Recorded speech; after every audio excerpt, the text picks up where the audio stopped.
So I started writing these funk tunes, and I finally got a group started called Funk Load. And then I had this shoulder surgery. The doctor told me not to play my trumpet for 3 months. I had to do something, so I started writing tunes. And I turned out maybe 35 more tunes in a funk vein during that period. And I knew that I was going to have to do something when I was able to play again to really put a band together. I went to Jamie Aebersold's supposedly last summer camp ever. I met and heard Bobby Floyd there.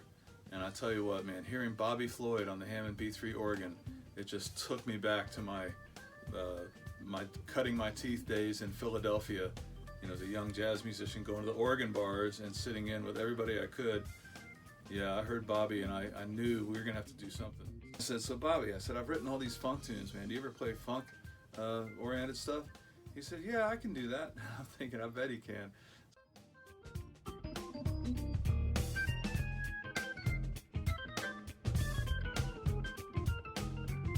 At the end of that week, I went and heard Dave Stryker play at a club in Louisville, Kentucky.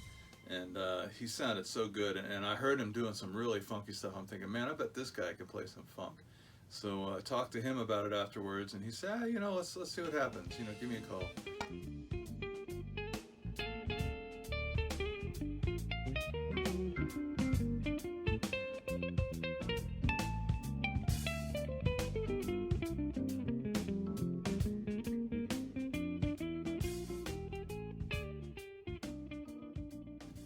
So I'm trying to figure out who to use for a rhythm section on this thing, and a buddy of mine said, man, why don't you call Byron Landham?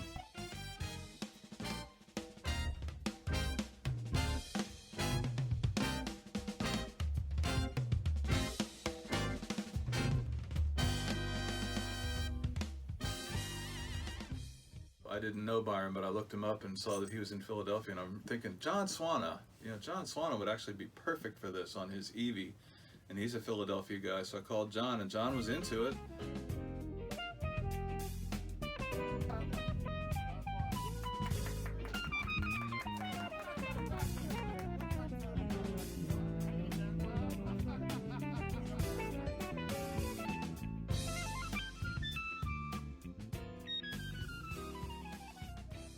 He gave me Byron's number, and we talked about a couple bass players.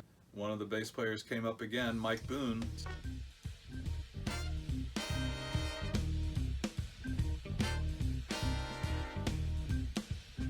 So now we had Bobby Floyd, Dave Stryker, John Swana, Byron Landham, and Mike Boone were all down for it.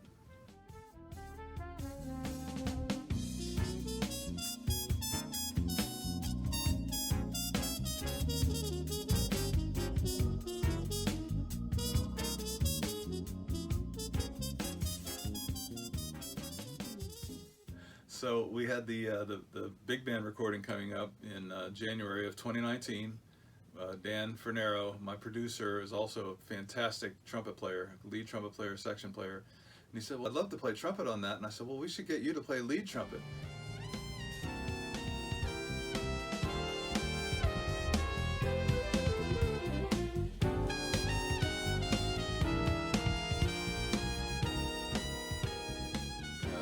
You know, Wally Minko might be interested in writing some arrangements for you. He said, why don't you ask him? Talked to Wally, it seems like a couple days later, and Wally said, yeah, you know, I'd like to arrange some stuff for 8 or 9 pieces. And I'm thinking, yeah, that'd be perfect. So next thing you know, Wally's on board to not only be the arranger, but he agreed to be the producer of the session.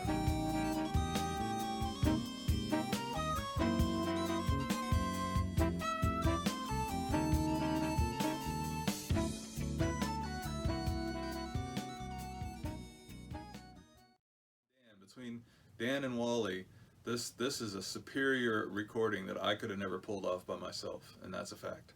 All right, pretend you like each other.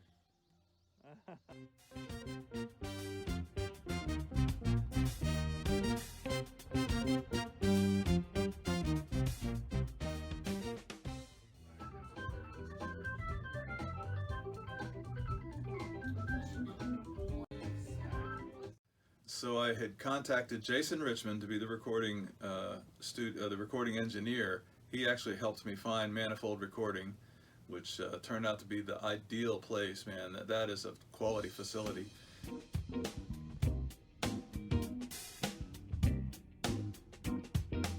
I had met Spencer Guerra out in LA, who's just a genius when it comes to Pro Tools. So I asked Spencer if he'd be willing to come out and be the Pro Tools guy.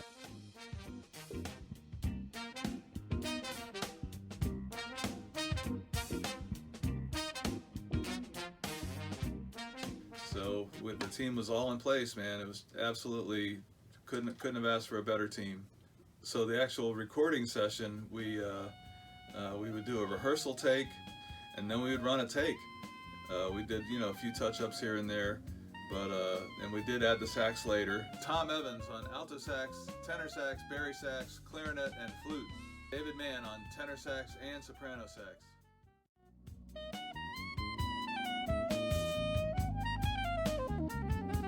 So after 3 days of recording, Dan and Wally and Spencer and I, we relocated over close to where Jason lived, which was in Hillsboro, North Carolina. He calls it the mixing shack.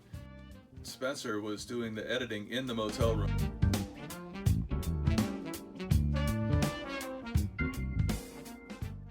It took a little while, but we got all the mixes done, and I think the mixes sound superb.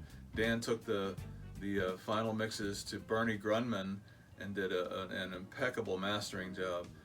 I think one of the funniest moments was when Wally decided he wanted Dave Stryker to do like a real electrified guitar solo on Adrenaline Rush, and Dave said, man, he said, I don't want to do it, and Wally somehow sweet talked him into it, and Dave says, I'm only doing this once, man. And he went out there, and we're all in the control room listening to Dave put this guitar solo, and he just nailed it, man. That's the first take, guitar solo. He just, and it was so great. We were all just cracked up because, not only was he not going to do it again, nobody wanted him to do it again. It was so good just the way he did it.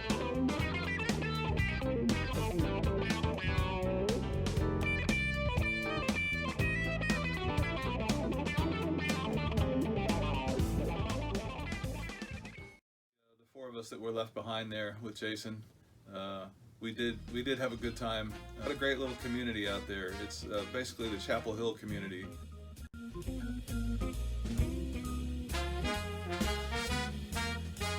My sweet little wife Janet, she came over for a day, and she listened and recorded, and she laughed along with us, and I think she made a lot of people laugh too.